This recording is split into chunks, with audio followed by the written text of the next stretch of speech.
September 17th, 1787. I'm sitting in this sweltering Philadelphia room where the AC is broken because it's 1787, and I've presided over 55 grown men for 4 months who've been arguing like they're in a YouTube comment section. Today, we're finally signing the Constitution. Basically, it's the instruction manual for running America, and honestly, without me here keeping everyone from walking out, this whole thing would have failed. My name is George Washington, and this is the AP US History My Story podcast.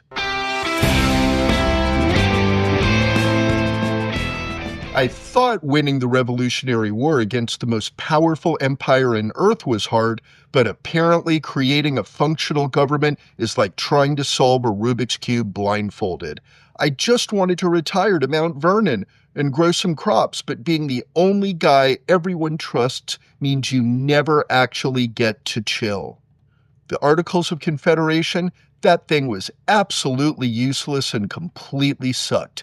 Our government was so weak that when Massachusetts needed help with Shays' Rebellion, we were like, best we can do is send some thoughts and prayers. States were printing their own money like they were running some kind of cryptocurrency scheme. The federal government had less power than a substitute teacher and about as much respect. So naturally, when they needed someone to fix this mess, they called me. They made me president of this convention unanimously, which was nice, but also obviously, even then they knew I was the GOAT. The representation conflict was absolutely wild. Small states crying about getting overshadowed, big states flexing their population numbers. Connecticut smartly comes in with the Great Compromise. Senate gives equal representation. House is based on population. Sometimes the simplest solutions are the most genius.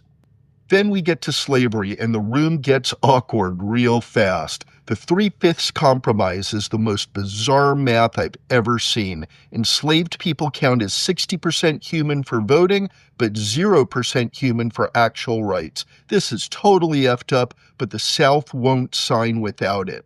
Let Abe deal with it in the next century.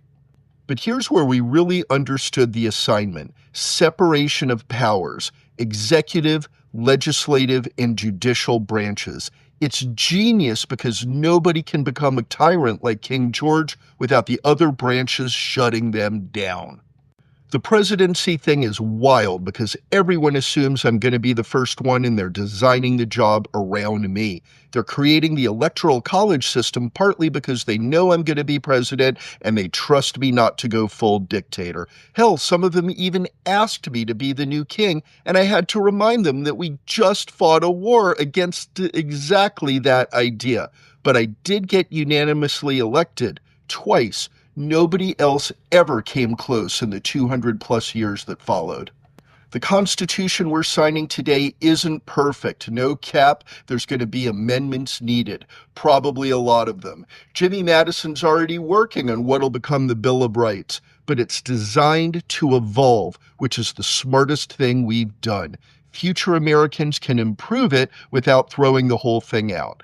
That's the real genius move here.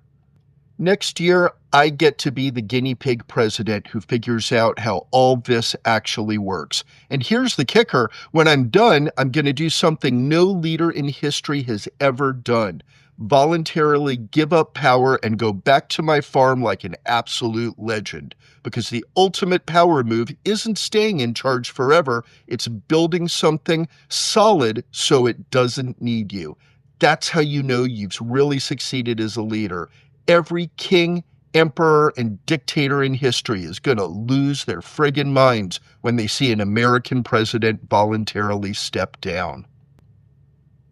Like, follow, and share the AP US History My Story podcast because these stories hit different when you hear the original voices that shaped our country.